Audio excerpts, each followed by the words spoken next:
Ma'am, we've had a suicide. You had a suicide? Yes, ma'am. Okay, what's your address? The Woodland Apartments. Woodland Apartments? What apartment number? 801. Apartment 801? Yes, ma'am. You'll see a BMW and a Okay. C-71. Alright, who is it, sir? Christian Andreacchio. Chris Andreacchio? Yeah. Okay, and you said he committed suicide? Yes, ma'am. He's laying across the bathroom tub, and he's got blood everywhere. Okay, and you said there's blood everywhere, he's across the bathroom? Yes, ma'am. Okay, he's not breathing? No, ma'am. Okay. What's your name? Yes. Dylan Swearingen. Swearingen, what was your first name? Dylan. Dylan? Yes, ma'am. Okay, Dylan, stay on the phone with me, okay? Okay. Is your phone number 616-5650? Ma'am. Is your phone number 616-5650? Yes, ma'am. Okay.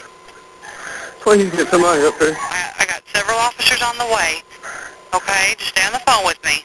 I really need to call somebody in the family. Okay, hold on. You don't know how, there's no weapons or anything? I think he shot himself. Okay, you think he shot himself? Yes, ma'am. I left to go to the store, and he went to the bathroom. I thought he was taking a shower. Okay, did he say that he was going to do this, or? No, ma'am. Okay. Okay, who's that in the background? That's his girlfriend. His girlfriend's there too? Yes, ma'am.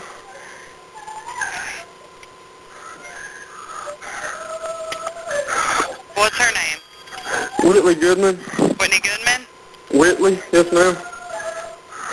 Okay, she's not, okay, just try not to touch anything, okay? Whitley. Is she with him? Come down here. They don't want you to touch anything. Come on. Just try to, if it's... Come here, Whitley. Come here. Okay, what's Whitley's last name? Ma'am. What's Whitley's last name? His last name? Her last name. Goodman. Goodman. Okay. I do got several officers on the way, and we do have the ambulance on the way too, okay? Whitley, come here. Come here, Whitley. Ma'am, I really need to call a family member. Is that okay? Okay, hold on. Can I put you on hold? Okay, just hold on 1 second, okay?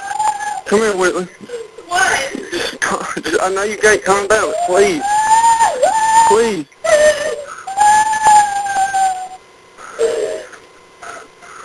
Ready to come away and my family. We're going to.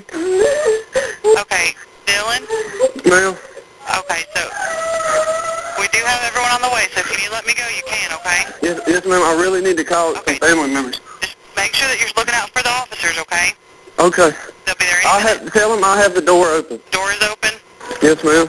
And you'll see a silver BMW in the driveway. Okay, we have a couple officers that should be there in a minute, okay? Okay. All right.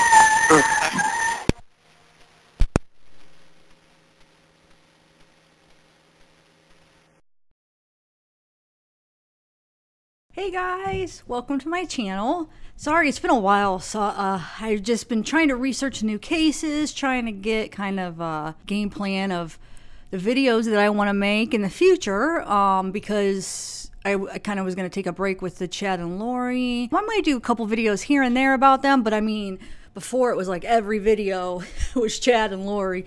I really got into that case, but now that we're waiting for the trial, I'm going to try to cover some other cases. So I have a few ideas that I want to do. One of them involves a road trip, so that's kind of in the process. I'm working out all the details on that.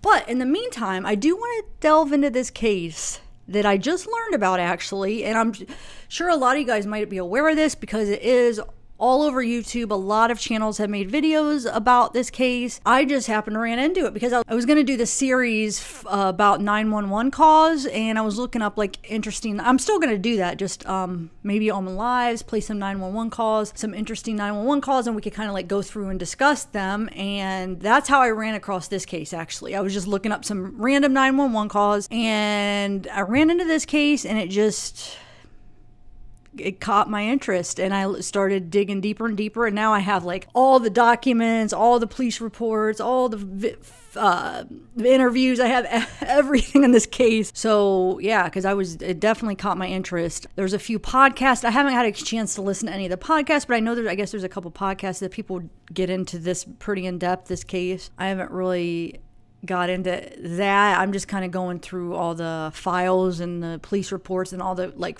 official documents and stuff. So, but here's the story. Let me tell you the story. So this video, I'm just going to tell you the basic story of what happened, and then videos to come will go through all the evidence and all the details, and just see what you guys think. So this case is the supposed suicide of Christian Andreacchio. He was a 21-year-old kid, right? Boy, young man.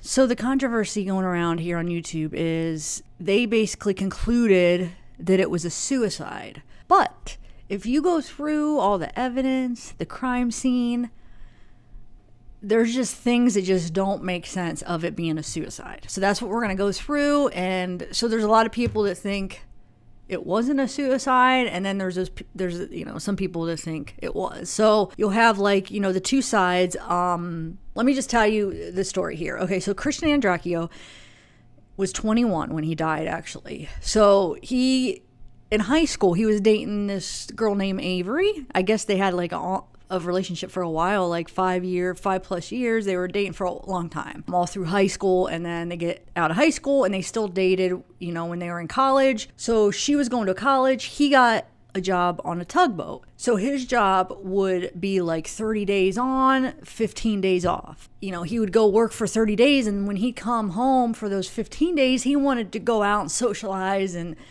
party and go have fun, because that was his time off. Because after that, then he'd be 30 more days on. So it was just his free time that he wanted to go and do things. But Avery was in college, so she kind of, she took her studies very seriously. So she just wanted to, I shouldn't say she just wanted to, but she was more focused on studying in college and her studies. So he come home wanting to go out and party and stuff, and she, was trying to stay in and study.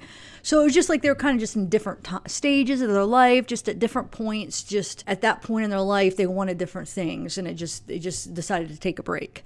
I guess it ended good. I mean, they were still friends. He still was friends with the family. He still talked to them. So it wasn't like a bad ending, but it was just like they just had too many differences in their life at the time. So they ended it. So Christian's friends and family both said that they always got this feeling from Christian that he always thought that they would probably get back together. Like he always had that hope that he would get back together with Avery. But I guess shortly after they broke up, he met Whitley. So Whitley's going to be a very important person in this story. So he meets this Whitley. She's a lot younger than him, I guess, but she ran around in the same circle of friends that he ran in. She went to the same high school that he went to, but she was actually younger, so she went after he went. So they weren't at high school at the same time. But at that time in his life, they had the same circle of friends, so they got together, right? So when he had the job on the tugboat right after high school, he would come, those 2 weeks that he'd be off, he'd be staying with his parents. He didn't have his own place, he just was still living with his parents. So when he had first started dating Whitley, he was living with his parents, so she basically would stay there with him when he was home. She was kind of living at their house when he was off those 2 weeks. So at first they said she was really nice, and they liked her. They got along just fine at first, but then they just started seeing some this weird side of her that just wasn't right. Like Christian's mom said one time Whitley came in her bedroom and had this picture of Christian and Avery that his mom actually had on her dresser. So that means Whitley would have had to come into his mom's room at one point and take that picture, and she poked holes in Avery's picture, in Avery's side, and said something like, "This is what I think of her." I forget the exact words she said, but basically he ends the picture with these holes poked in Avery's picture. So that was I think that was one of the first things that kind of made Christian's mom like, something's not right with this girl. I mean, you don't just do that. Like, a mentally healthy person wouldn't be so jealous. It's almost like she's so jealous that she had to take this picture of his ex-girlfriend and poke holes in it. But the one thing it was the final thing. They're just like, nope, she's got to go. She gave Christian's younger sister a Xanax, and it's not like his sister's took Xanax for fun. I guess his sister has never taken a Xanax before in her life, and for some reason Whitley gave her one and then just left her by herself with a Xanax. And I guess the sister was all, just all out of it. Xanax are like tranquilizers, basically. So this young girl that's never taken a Xanax, she takes the Xanax. Whitley leaves her by herself, and she's just all like passed out. So that's when Christian's parents are like, Whitley's got to go. She can't stay in the house. Well, perfect timing, because Josh, Christian's older brother, had just got a divorce with his wife and was looking for a roommate. He had an extra room in his apartment. So he asked Christian, hey, you want to stay with me? So Christian said, yeah. So Christian moved in with his brother. And so basically Whitley moved in because Whitley was his girlfriend, and it looked like she didn't really have anywhere to stay. So basically they both moved into Josh's apartment. So they're both living in Josh's apartment. But remember, Christian is away for 30 days at a time, then comes home for 2 weeks. So he's barely ever there, and Whitley basically ends up staying there. When he's on the boat for 30 days, Whitley's staying there with his brother. So I guess friends and family said they became almost like obsessed with each other. Like they fell hard fast for each other. But their relationship was toxic. They were really bad influences on each other. They just didn't bring out the best. They brought out the worst in each other, basically. Christian's working. Whitley wasn't working. So she would just spend his money. So Christian went out and worked. Whitley basically just lived off of his money, drove his car. And I guess Josh, Christian's brother, tells the story that one day Christian wanted Josh to give Whitley this drug test. So obviously you see the situation where Whitley's lying to Christian, saying she's not getting high. Christian doesn't believe her. They have this trust issue. Oh, because at one point they were both cheating on each other too. So they don't trust each other right off the bat. I mean, it's just not looking good. I feel like there was no hope for this relationship. But anyway, they really were in love with each other, if you want to call it that, or almost this obsession, like I said. So Christian basically tells Josh, hey, give her this drug test. If she fails, I'm kicking her out. Josh tells Whitley, hey, Christian said you have to take this drug test. And I guess Whitley said, oh, well, I'm not gonna pass anyway, so I might as well not take it. And Josh said he thinks she said that she was gonna fail for weed, but he said he can't. He's pretty sure that's what she said. So Josh called Christian and told him, and Christian said, well, just tell her to take it anyway then. If she thinks she's going to fail anyway, I mean, just take it just to prove to me that it is just weed, She takes it, and there was multiple drugs. She failed. I think there was like Xanax. There was, Josh said he doesn't remember all the drugs, but there was a few different drugs that she failed. So Christian told Josh to kick her out. But obviously that didn't work for very long, because at the point of Christian's death, she was back living there. So I don't know how that all took place. I don't know every single detail of why she was back living there again, if the brother did kick her out. All I know is at the time Christian's death, they were both gone. Christian was out on the boat, and Christian's brother worked on a boat too. So they were both out on the boat at the time. Well, Christian ends up coming home, but they basically, at that time, they were supposed to both be out on the boat. But yeah, I did want to point out that they were in constant contact with each other. Like when he was out on the boat, because you have, they ended up getting his phone, and you see like text messages, pictures. I mean, they were always texting, sending pictures with each other. So when he was out for those 30 days, I mean, he was in constant contact with her. So another important person you're going to need to know is Dylan Swearingen. Okay, so Dylan Swearingen is a friend of Christian's. They went to school together. Growing up, they went to school together. They played sports together when they were younger. They weren't necessarily like really good friends when they were younger, but they knew of each other when they were younger. But then as they got older, they started hanging out, and they both liked to party. Christian liked to party. Dylan liked to party. Whitley liked to party. They liked to go out and have a good time. So, okay, so let's talk about the life insurance policy really quick here, because that comes up too. So Christian did have a life insurance policy. So it's pretty normal for somebody that works on a tugboat to have a life insurance policy, even being that young at 21, because that job could be dangerous. So he had one actually before he even met Whitley. He had a life insurance policy, and his mom was a beneficiary, and Avery, remember Avery was his ex-girlfriend, she was his second beneficiary. So you can imagine when Whitley found this out, that Avery was his second beneficiary, she was not happy about that.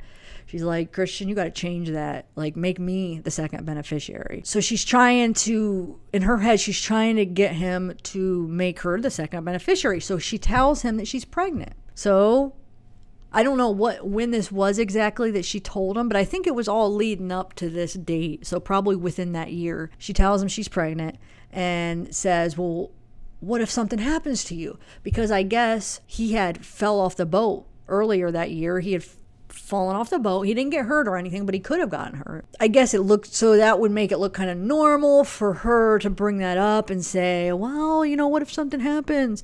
Because he had just fallen off the boat.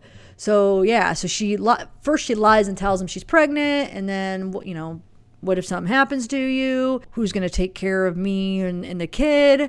And then she ends up telling him she's not pregnant. But she put that thought in his head then, you know, about her being the second beneficiary, and what if something would happen? What if she does get pregnant and something does happen to him? And let me tell you, I was watching this video where they were interviewing Christian's mom, and she said that there is this girl who ran in the same group as Christian and Whitley and all his friends, and she was going through the 12 steps. So she was trying to sober up and get clean and going through the 12 steps, and she was trying to make amends. You know, you go through the 12 steps and you try to, you know, one of them is to make amends from anybody you may have hurt in the past, and you know, you just have to basically just clear yourself of any guilt, and it's just the process you do on the 12 steps. So this girl tells somebody at rehab to call Christian and Andreacchio's family and tell them what happened. So basically she told this person what happened with this supposed suicide so she could clear her conscience and, you know, hey, this is what happened. She said that Whitley had this plan to marry Christian and kill him to get the life insurance. So now this is a girl working through the 12 steps. I mean, usually you're pretty honest. I mean, why would you make up something like that? I don't know. It's pretty crazy. So yes. So I'm thinking maybe, I don't know if Christian agreed to make her second beneficiary, but maybe Whitley's plan was, if we can't get him to make me second beneficiary, then maybe I could get him to marry me, and then, you know, I'll be the beneficiary, or however that works. Basically just to get him to, I guess, feel comfortable enough to make her the beneficiary.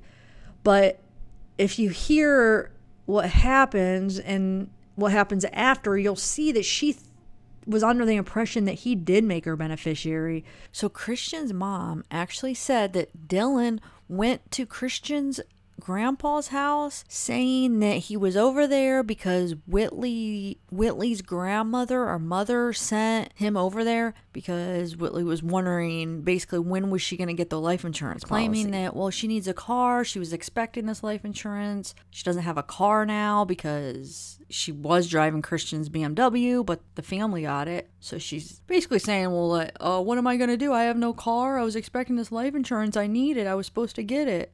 So I don't know if he had told her that he made her a beneficiary or what, but I don't know. This girl ran in the same group, and this is what she said. That was her plan. So, I mean, take it how you want, how you will. It's just, if you see, we're going to go through all the details of the scene and stuff, and it does look staged. The crime scene looks staged. And there's experts that they give their expertise on this, and they say the same thing.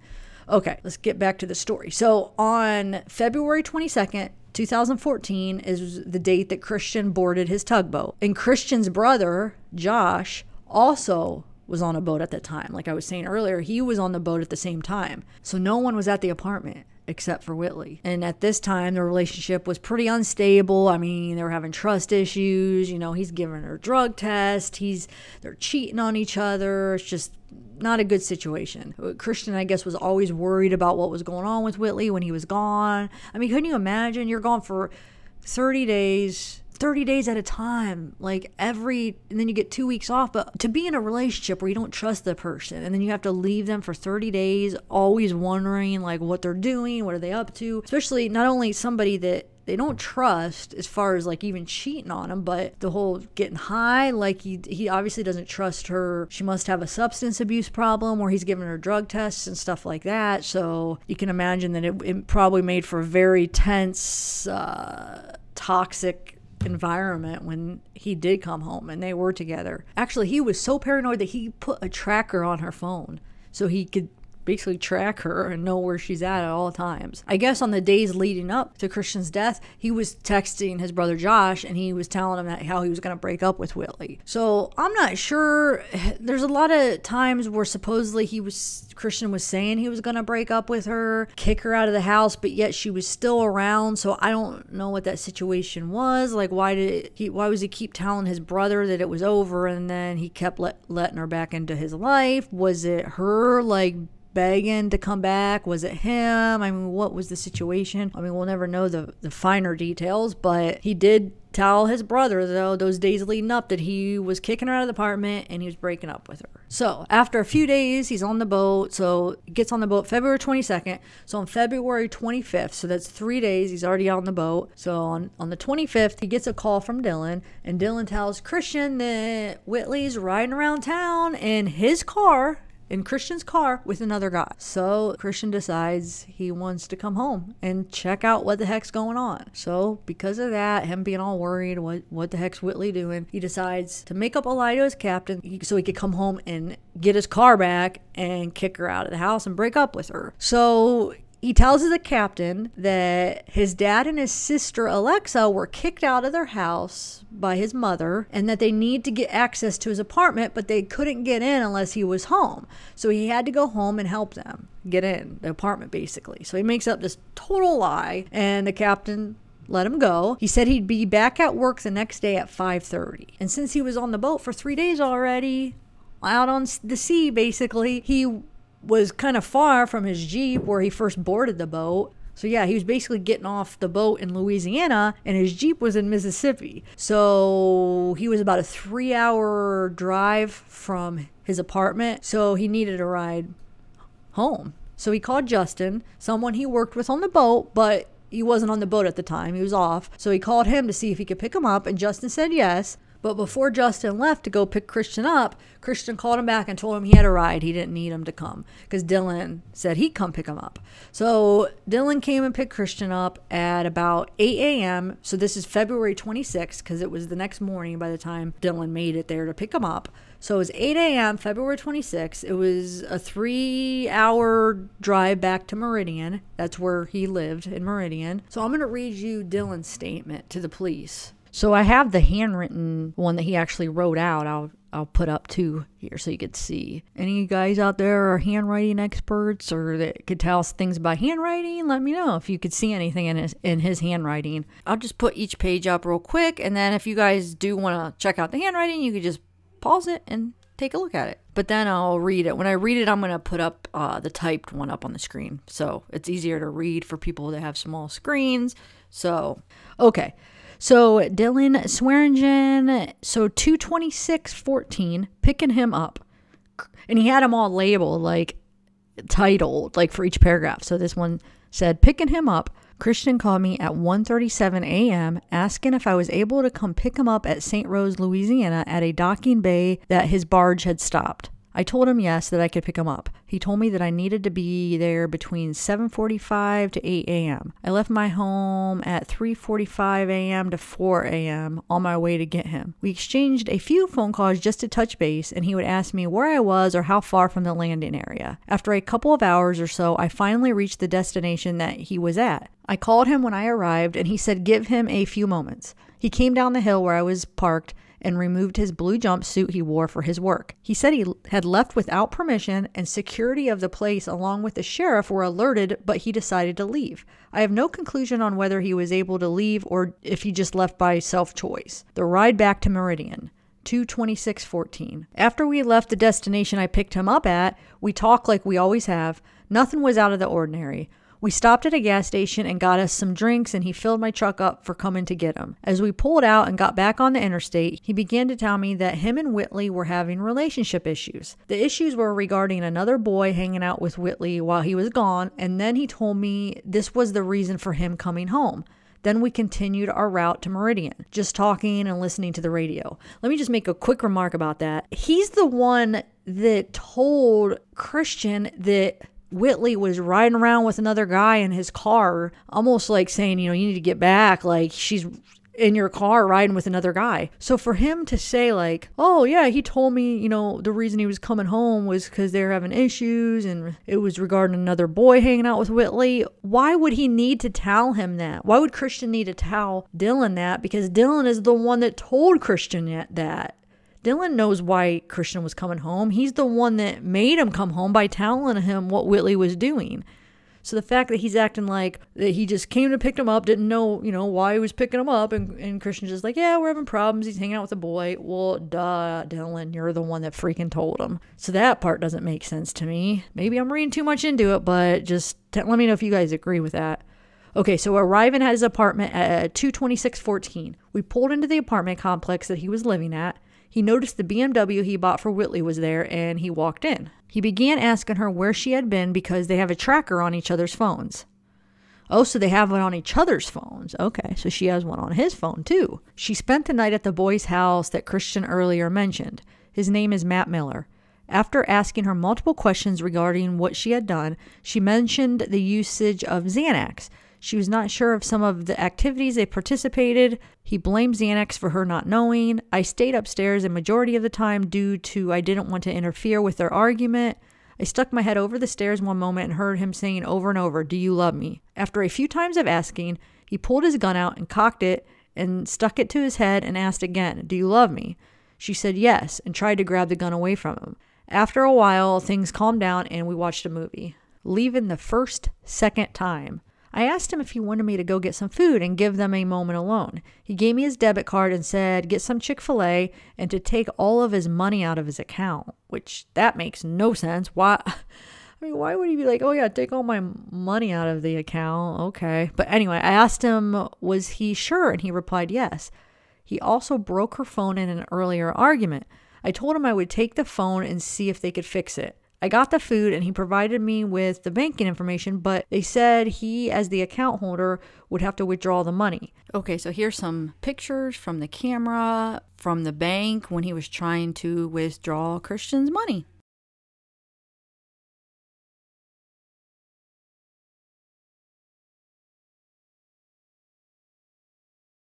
I came back and everything was fine.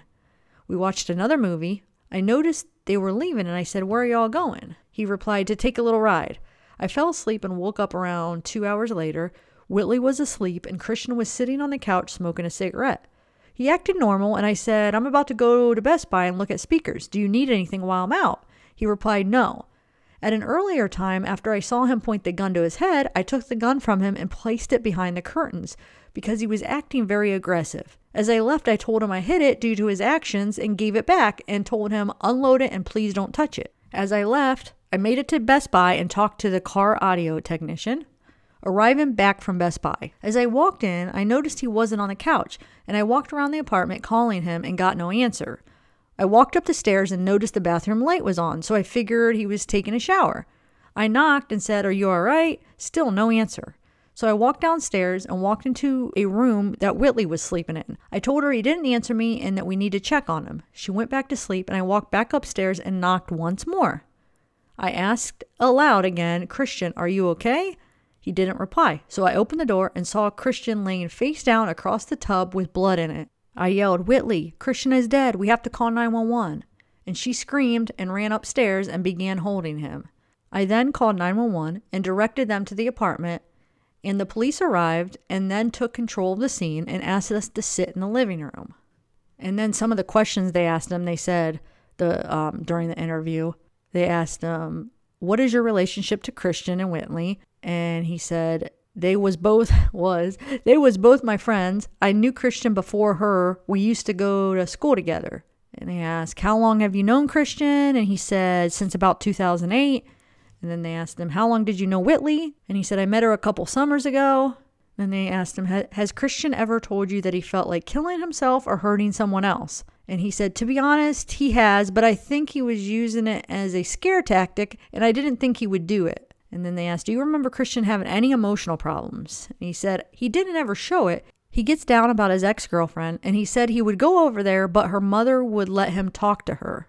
And then they asked, have you ever shot Christian's gun? And he said, no. He said, how many times have you handled Christian's gun? And he said, when he first bought it and when I was taking it away from him today. And then they ask him, do Christian use any kind of drugs? And he said no, because of his job. But before he got his job, he did. I remember sometimes he came back from work and he would take his Xanax, but after he started getting raised, he stopped. I think it means after he started getting raises, maybe. And they said, before he got his job, what was he using? And he said Xanax and marijuana. And he asked, how long was you gone from the house when you went to Chick-fil-A? He says, I don't know the time frame. I remember him asking me to take all his money out of his account, and I told him no, and asked again, and I told him they're not going to let me because I'm not you. He said, I am going to provide you with all my information, and I told him that I was going to give back to you, and he said no. So I left and went to Muna Federal Credit Union, and then I went to Chick-fil-A. Sorry, guys, this is the way it's written. I know sometimes the English is kind of crazy, but I don't know if it's just mistyped, but just bear with me here. Okay, so it says, when you went to Muna Federal Credit Union, did you take the money out? And he said, no, because the lady said I needed to be on his account. And then he asked, why did he ask you to take all his money out of his account? And he said, I don't know why he wanted me to take his money out. He's always making irrational decisions like that. I know he had a bad temper and he was always getting mad over Whitley and her cheating because he was always gone. And then they asked, other than today, has he ever put his gun to his head and threatened suicide? He said, no, sir, not to me. Today's the first day I ever saw him put a gun to his head. And then they asked, where did you put the gun when you took it from him? He said, I put it behind the curtain where he couldn't see it. And he said, how did he get the gun back? And he said, before I went to Best Buy, I gave it back to him and told him to put it up and unload it and please don't touch it anymore. And he asked, what did he say to you after you gave him the gun back? He didn't say anything to me. He just sat on the couch smoking a cigarette. And then they asked, you knew he was upset. Why didn't you just keep the gun instead of giving it back to him? And he said, I couldn't take it with me. Yeah, but then why not keep it behind the curtain then? Why did he have to even... I mean, I don't believe a lot of this story anyway, but I'm just saying, if let's say the story was true, why would he have to show him where the gun was? Just keep it behind the curtain when he leaves until you come back, since you're not going to be home to make sure he doesn't use it. I mean, it doesn't make any sense. But anyway, so they asked, is there anything else you would like to add to your statement or any questions of me? And he said, no. Is your statement true to the best of your knowledge? He said, yes, sir. So that's Dylan's statement. Okay, so I'm going to play you a part of the 911 call when they call back. They called Dylan back because he gives them the wrong apartment complex. So they can't find the apartment. Even after they call back and they say, are you sure we can't find this? Are you sure that you have the right apartment complex? And it takes them a while to say, no, oh yeah, it is the wrong one. So I'm going to play you that. But just remember, he was there multiple times. This is somebody he was hanging out with a lot at the time. He was hanging out with Christian. So he was at that apartment multiple times. Why? I mean, how could he give them the wrong apartment complex? And somehow he gave all the other people that were there the right complex. They somehow were able to get to the complex because everybody else was there before the first responders because he gave them the wrong complex. But anyway, so here's the 911 call. Hello? Dylan? Yeah. Okay, my officers are in the area. What building are you at? 801. Okay. When you go in the complex, where do you go? As soon as you pull in the complex, you'll go past the driveway and then you'll take your next left. And you'll ride up a hill. And when you go up the hill, you can't miss the car. It's like you'll see the car. It's a silver truck and a silver BMW beside each other. Okay, you said you're at Woodland Apartments, right? Right, 801. Okay, is there like an A or B or anything like that? I don't think so. Hang the phone with me 1 second. Christian.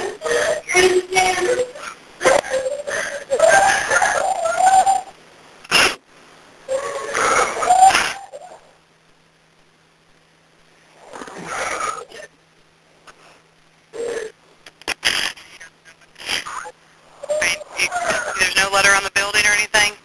No, ma'am.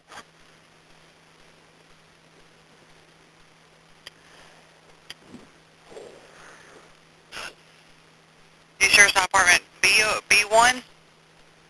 No, ma'am, it's 801.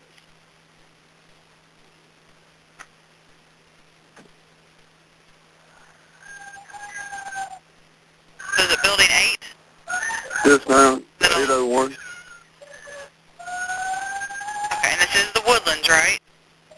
Yes, ma'am. Okay, because we're showing the apartment building at the Woodlands have a building number and then a letter. Ma'am? The Woodlands have a building number and then a letter is for the apartment.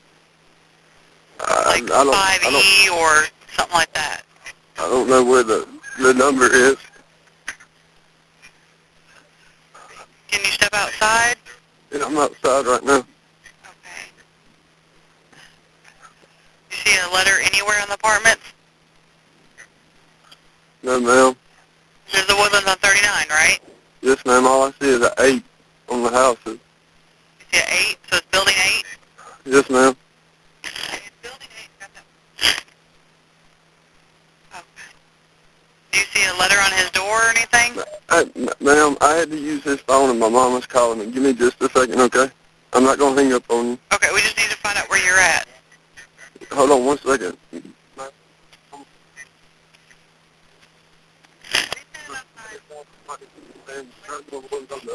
Gotta go. 801. Sorry. Ma'am? Yes, sir. I don't see any letters on it. All I see is the number 8 on top of the houses, and then you'll see 801 up under the door. Okay, you see any officers or anything? No, ma'am. You're sure you're at the Woodlands, right? Yes, ma'am. The Woodlands is 39 by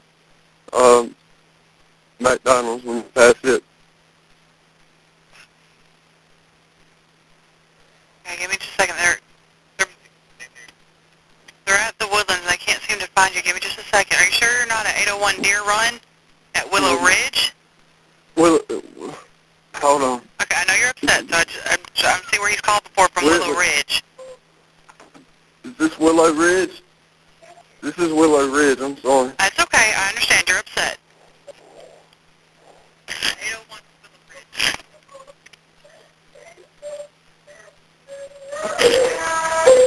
Whitley, you can't touch anything in there. You got to come out here. They don't want you to touch anything. Okay. All right. Now we got your right address. We got the officers on the way over there. Okay. All right. Just give us a few more minutes. Okay. Okay. All right.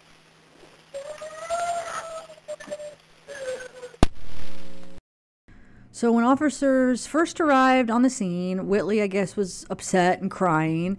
And then they went into the bathroom. They saw a Christian laying there. So the officer called the detective. So the EMTs and another detective arrived at 5:08 p.m. And the coroner arrived at 5:25 p.m.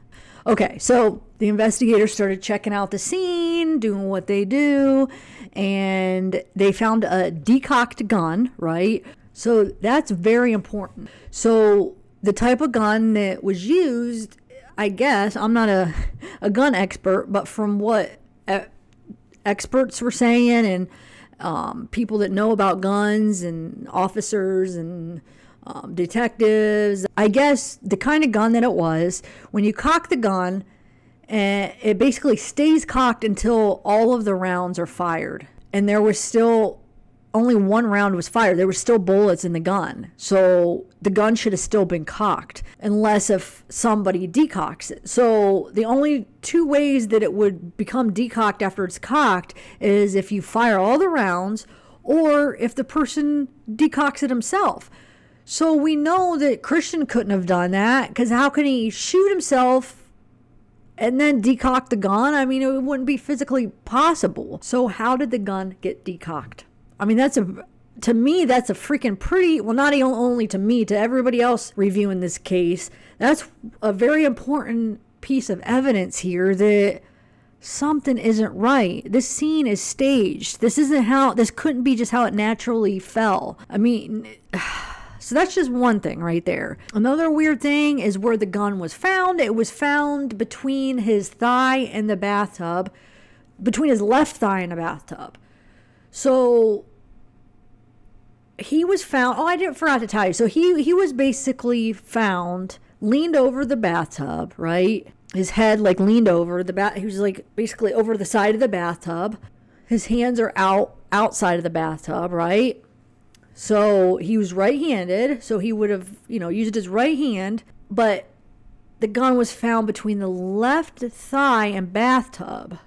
So, and experts that are more familiar with like crime scenes and the way a gun would work, they said it would be more likely that the gun would be farther over to the right. Like if it did fall, it would fall like this way or straight down. How does it fall to the left?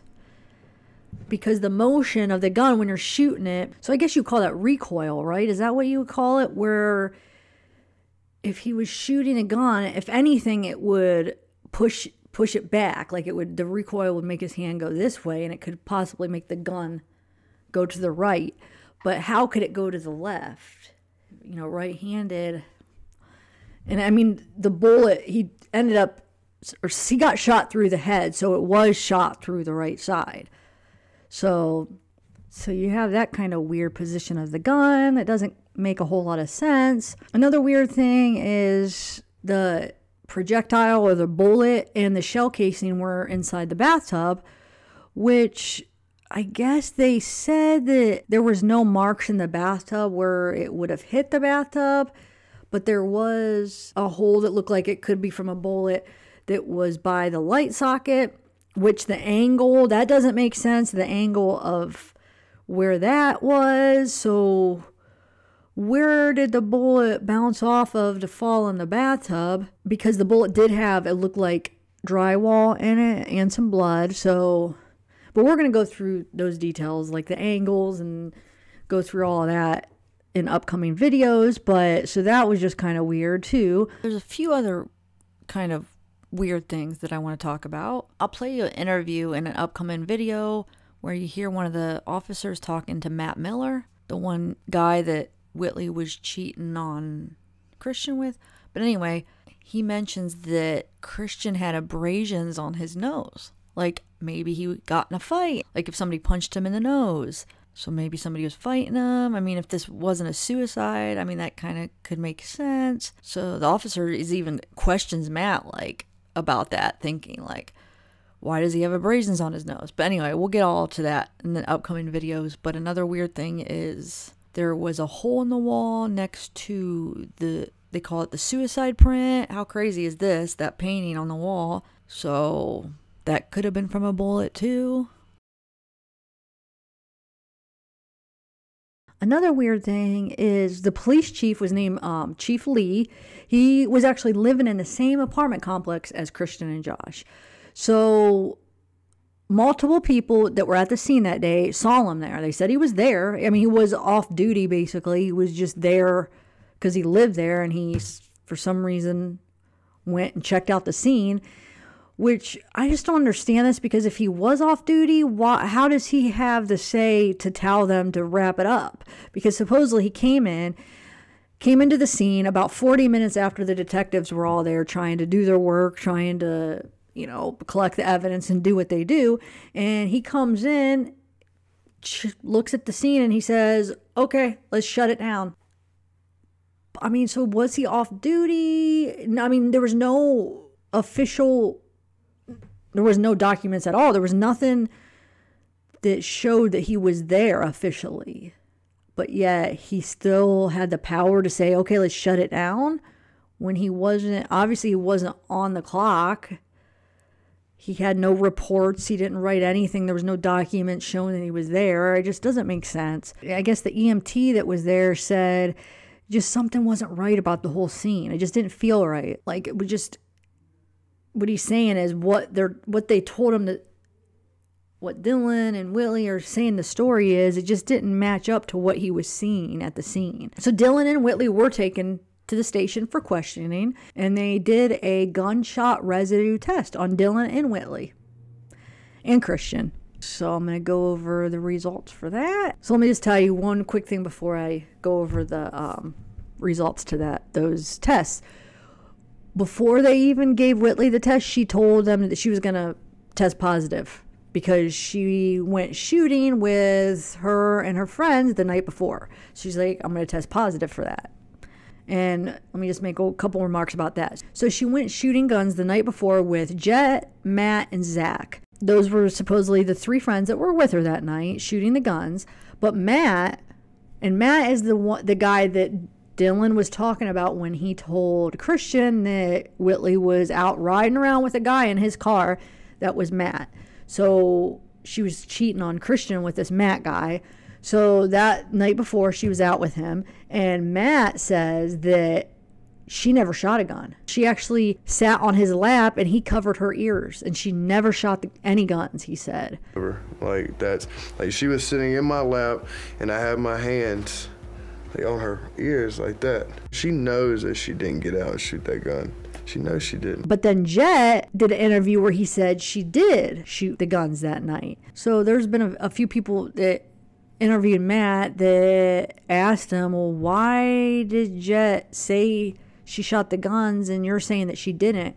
And Matt said that Jet, he asked Jet about that. Well, why did you say that? And I guess Jet said something like, I don't even remember if she shot him or not. I can't remember. You know, I was just, I don't know if she said he was high or whatever, but basically he's like, I don't even remember if she did or she didn't. I can't remember. He was just drunk. He don't remember, something like that. I don't know. I've talked to him. He's like, man, I don't even really remember.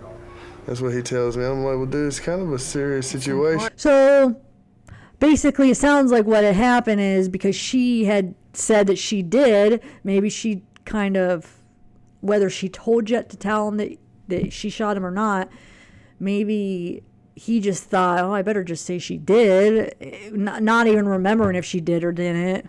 But supposedly he just couldn't remember and he just said that she did. I'm more willing to believe Matt, not because I'm thinking Jet's lying, because Jet probably just doesn't remember, like he said, but Matt was like with her, like he remembers because he was with her, you know, she was on his lap and they were together, you know, so he remembers more, I would say. And plus, it was a whole night before. The residue should definitely have, you would think, wore off by the next day.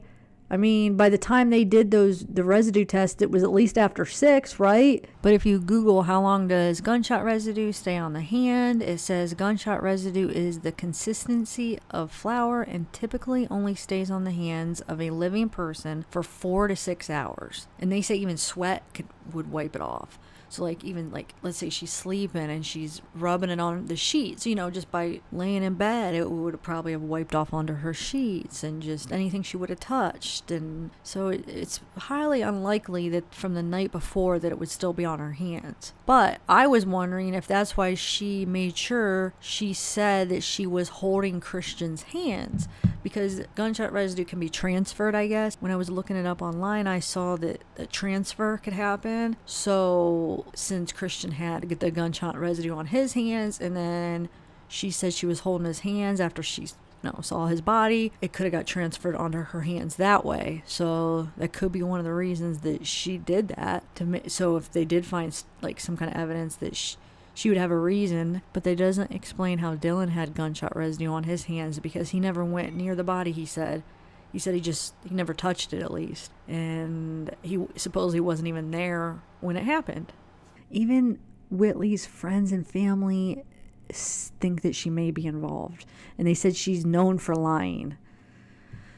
And Matt says that her account of what happened that day is different than her statement. And also her story kept changing to him. Like, one time she would say one thing, and then the next time they were talking, she would say something different. So I'm going to read you her statement.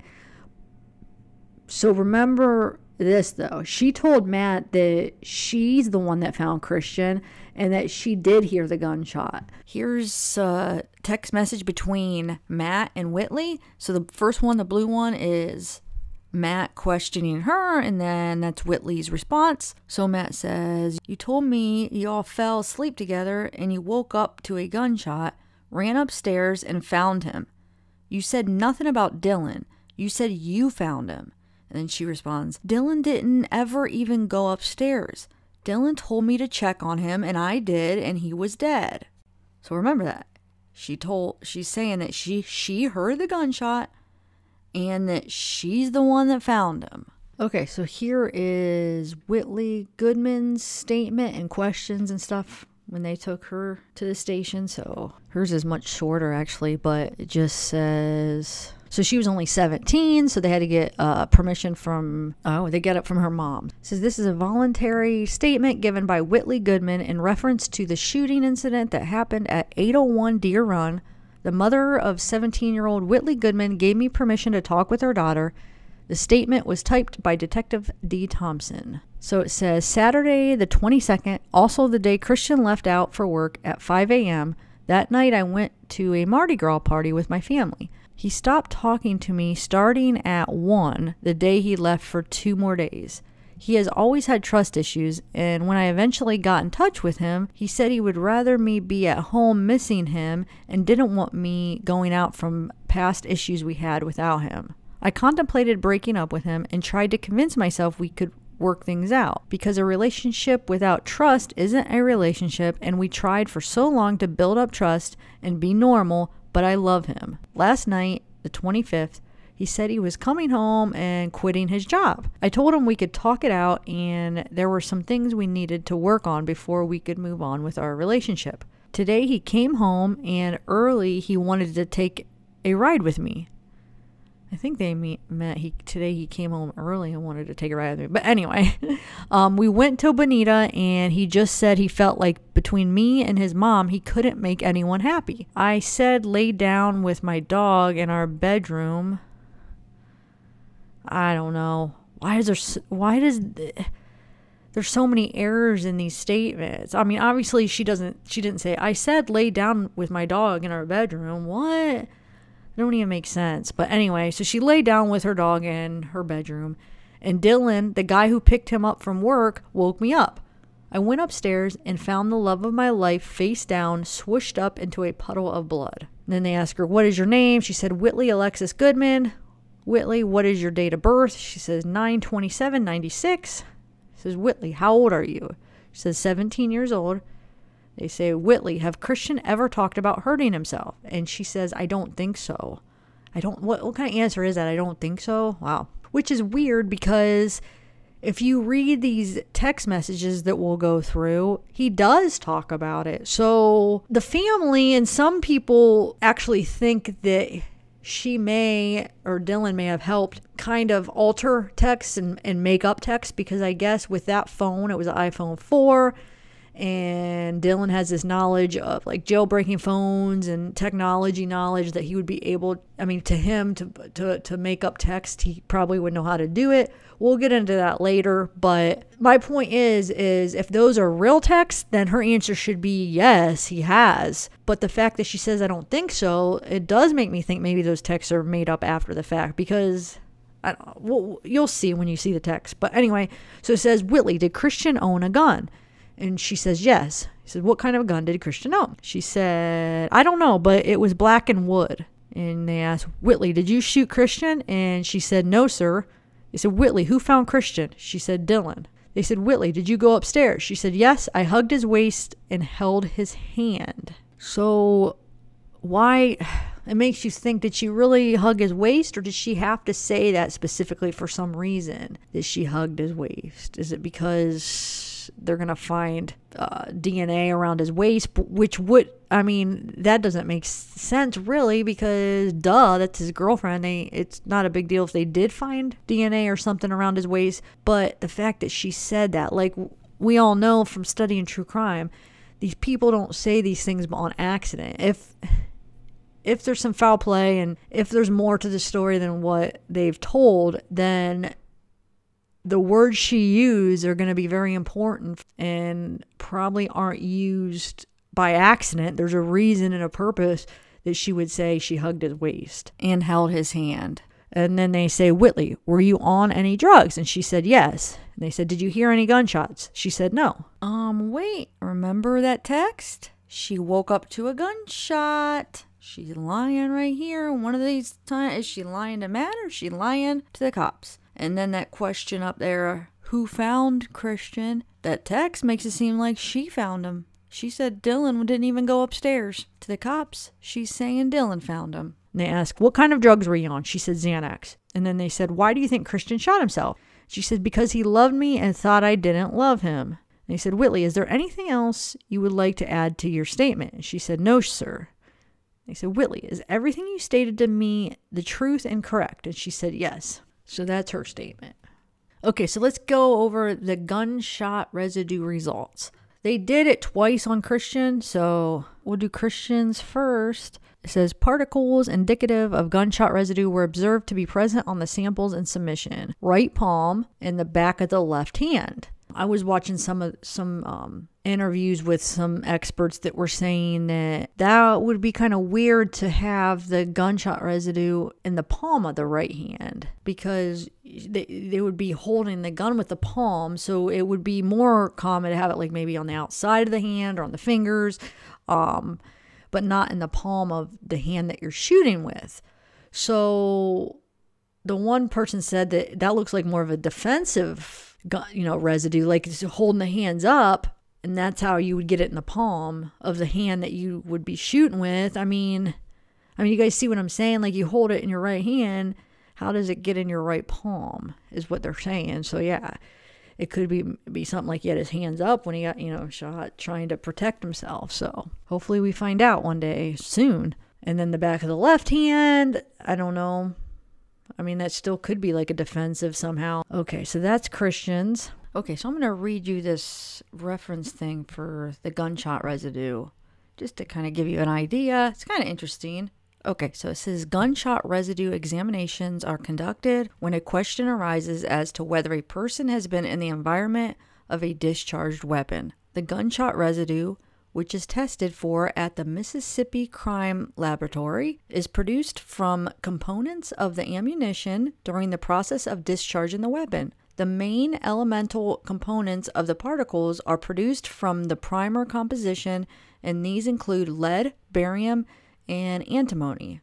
At the time of discharge, elemental components are vaporized to a gaseous state and forced from any openings in the weapon. Upon exiting the weapon and being exposed to the cooler air, these gaseous vapors condense back to solid particles, which will normally have a spherical morphology. Normally, gunshot residue samples are collected from the hands of persons suspected of being in the environment of a discharged weapon. These samples are collected by using an aluminum stub covered with adhesive tape. The adhesive area of the stub is gently pressed to the area being sampled in order to remove any microscopic particles which may be present. When these samples are submitted to the Mississippi Crime Laboratory, they are examined using a scanning electron microscope with an energy dispersive X-ray analyzer. This instrument allows the examiner to search for microscopic particles with the characteristic particle morphology and elemental composition necessary to identify those particles as gunshot residue. The identification of gunshot residue particles on samples from an individual indicates that person has been in the environment of a discharged weapon, either by firing the weapon, handling a weapon or object with gunshot residue on its surface, or being in close proximity to a weapon at time of discharge. Several environmental factors can affect the ability to detect and identify gunshot residue particles. These include type of weapon, type of ammunition, time lapse between discharge of weapon and time of collection, activity of the subject between time of shooting and time of collection, and collection technique. Because of the factors listed above, the lack of gunshot residue on samples does not preclude the possibility that the person has been in the environment of a discharged weapon. Okay, so that's that. Now let's do... remember, Whitley said, oh yeah, it's going to test positive because I was shooting guns last night. Let's see the results of her. So it says, for her, it was particles indicative of gunshot residue were observed to be present on the samples in submission. Back of the right hand, which that's where you would have thought it would be on Christians if he was using the right hand to shoot, but somehow it was in the palm. And then the right palm. And then the back of the left hand. Wow. And the left palm. Wow, that's crazy. She had it on the front and back of both hands. And then they tested her, this gray sweatshirt that she was wearing that day, and she had left it at the house she was staying at. She left it in her room, so they took that in and tested that. So I guess nothing was found on that sweatshirt, or coat, I should say. It's a great coat. And then let's do Dylan. So we know that she claimed that she was going to test positive because she was shooting guns the night before. But why would Dylan test positive? I mean, why didn't they question him? If he said he didn't fire the gun and he was supposedly at Best Buy when it happened, he shouldn't have any residue on his hands. But why didn't, after they took that test, question why his came up positive? It just doesn't make any sense. But yeah, sorry, let me read you his results. So it says, particles indicative of gunshot residue were observed to be present on the samples and submissions, back of the right hand, back of the left hand, left palm. So yeah, now you see, if he shot the gun with the right hand, see, there's no residue in his right palm because he was holding the gun with his right palm. It would have been blocked by holding the gun. So that's why it's on the back of his right hand and on the back of his left hand and the palm of his left hand. So yeah, why didn't they question why he had gunshot residue? Because he didn't, I mean, he said he never shot the gun. So it doesn't make sense. We're like, why? I don't get why they didn't investigate this. And there's an interview with his dad, Christian's dad, that he even says that Christian had a conversation with him one time that if they ever say that he committed suicide, to investigate, because he would never do that. Okay, so I'm going through the gunshot residue analysis information, and it says that Dylan's actually left-handed, but that does not necessarily mean that he would have used his left hand to shoot. Because I got to be honest, I'm left-handed, but I feel like it might feel more... I've never shot a gun yet before. I would like to own one just for protection someday soon. You know, to go to the shooting range and be, you know how to shoot my gun and just to protect myself, you know.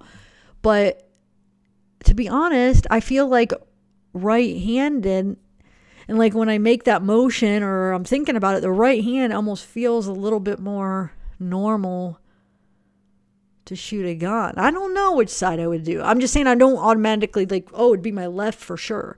So I don't know if shooting a gun necessarily just because you're left-handed, if you would automatically use your left hand to shoot. I'm not sure, but he's saying that he's left-handed, Dylan. So if he was the one that shot the gun, he wouldn't have the residue, you know, the whole palm thing. He didn't have residue in his right palm, just his left palm, because he could have been holding the gun. Just if that was the case, if he did shoot the gun, I should say. I'm not saying he did, but let's say if he shot a gun because he had residue, so maybe he shot a gun somewhere, who knows, then it looks like he used his right hand, is all I'm saying. So, but I don't know. So I looked up if it's likely that you get gun residue in the palm of your hand of the same hand that you're shooting with. And there's other opinions out there that I guess it depends on the kind of gun, because even if you use your right hand to shoot the gun, it says you could still get the residue in your palm because it could come out through the grip, like the where you're holding the gun. So I guess it depends on what kind of gun.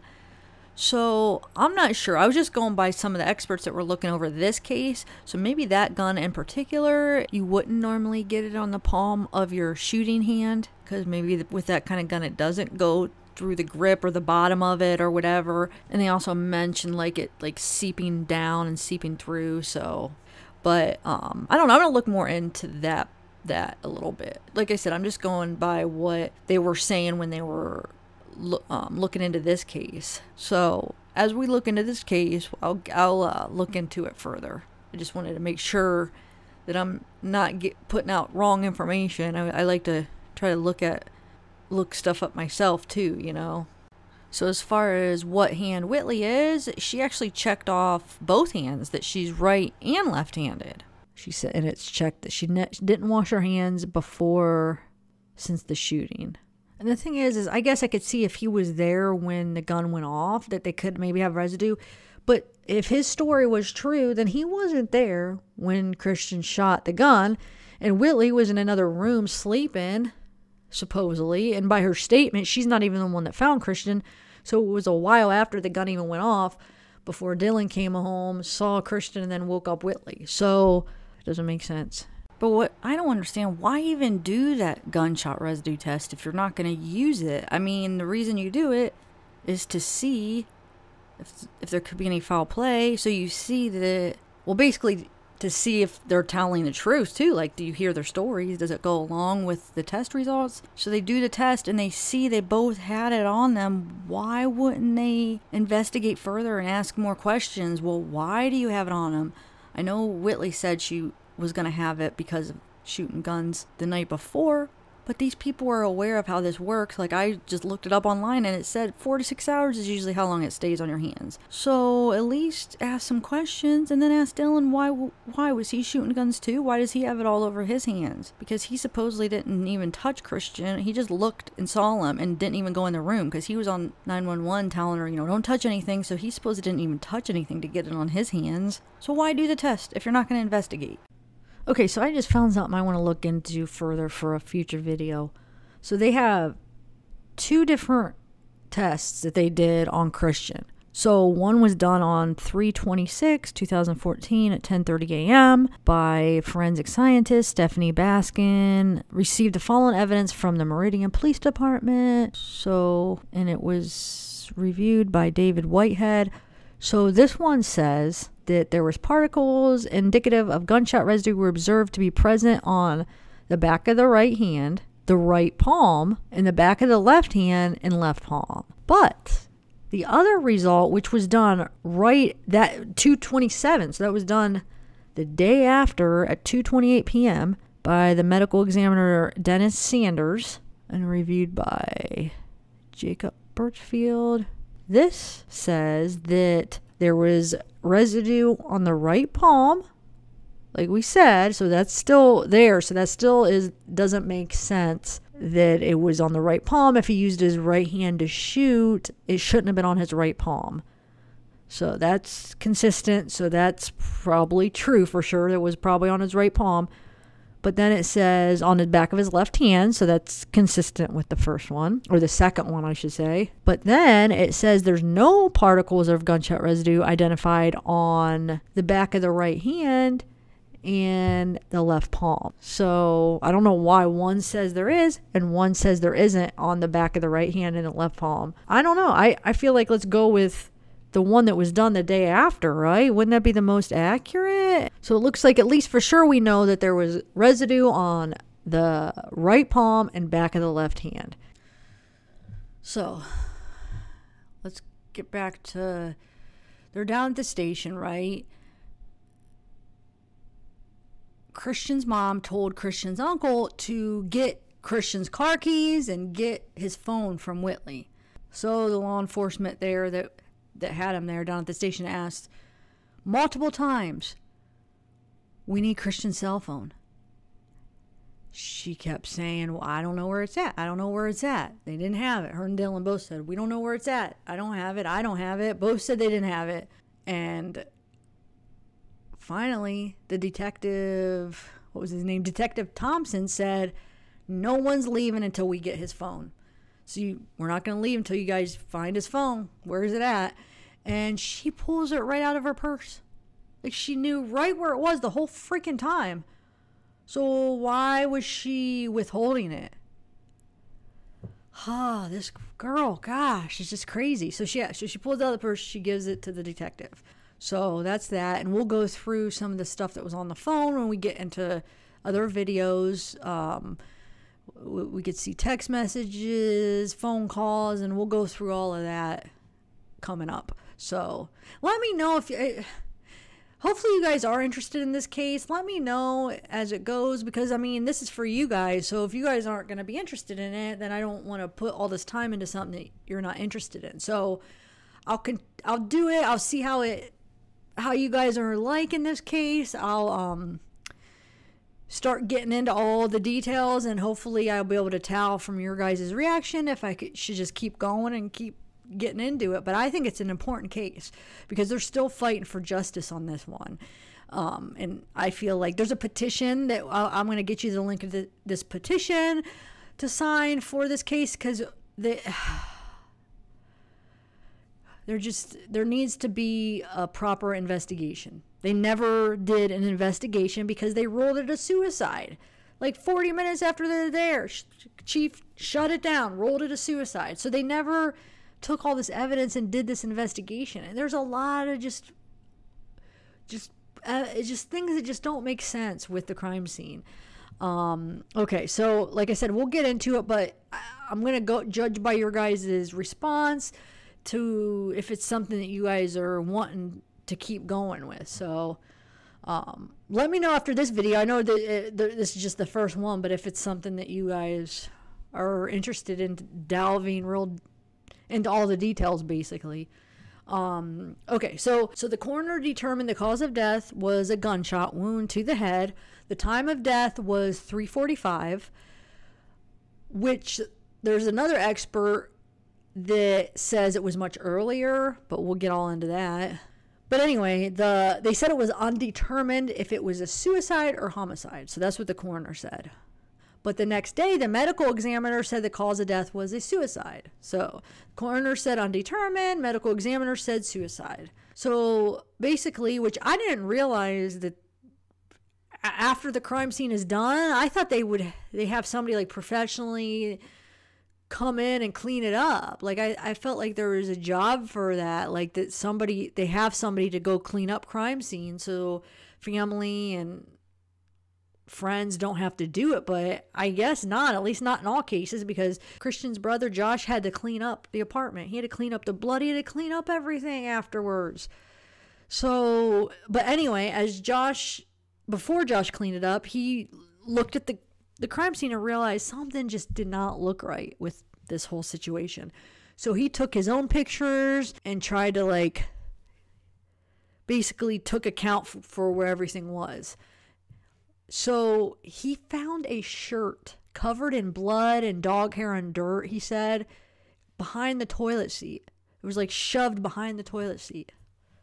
I mean, I don't understand how the investigators didn't see that. Like a bloody shirt. The bathroom's not that big. I mean, why wouldn't they have looked good enough to see a bloody shirt? I mean, yeah, it was behind the toilet seat, but you could still see it. But anyway, so he found a bloody shirt and he found 2 knives.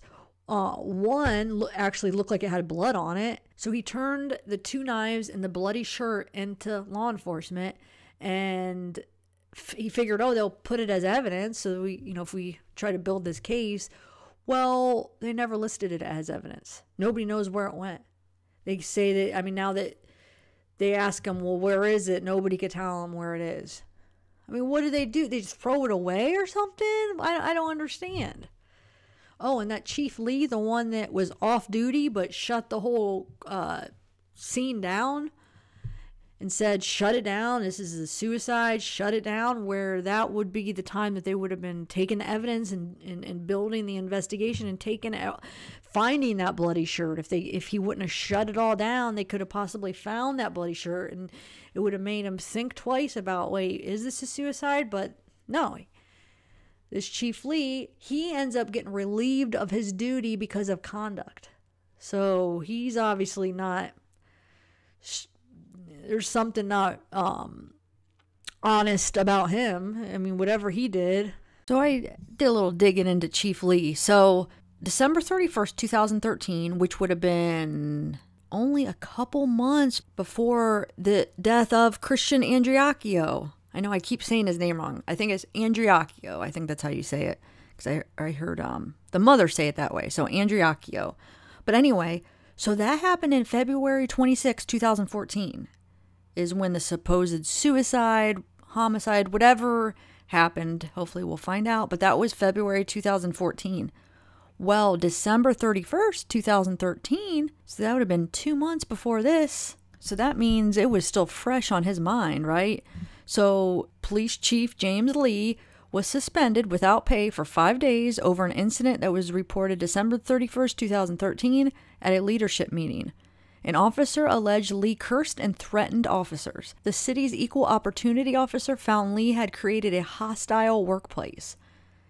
And then he's had many accounts. That's not the only issue he has. So then he ends up getting fired. He just gets a lot of complaints. So it even says, Lee has been, and this is a different article here, the Meridian Star. Lee has been the center of discussion for months since taking office as chief in July 2013. I found an article on the Meridian Star. It says 2 officers, 1 former and 1 currently still with the police department, have filed EEOC complaints about Lee. 1 accuses the former chief of verbally harassing him by making unwanted sexual remarks. Another officer alleges that Lee had used vulgar language to him in front of other supervisors. So they said, with that and the older civil service cases coming up real soon, Bland said, we feel confident that the information, the evidence that will be presented in those cases will speak for themselves to make a decision on those personnel cases based on violations that were broken with regards to our procedures and policy here in our city. So yeah, on that Monday, I requested the resignation of James Lee as police chief.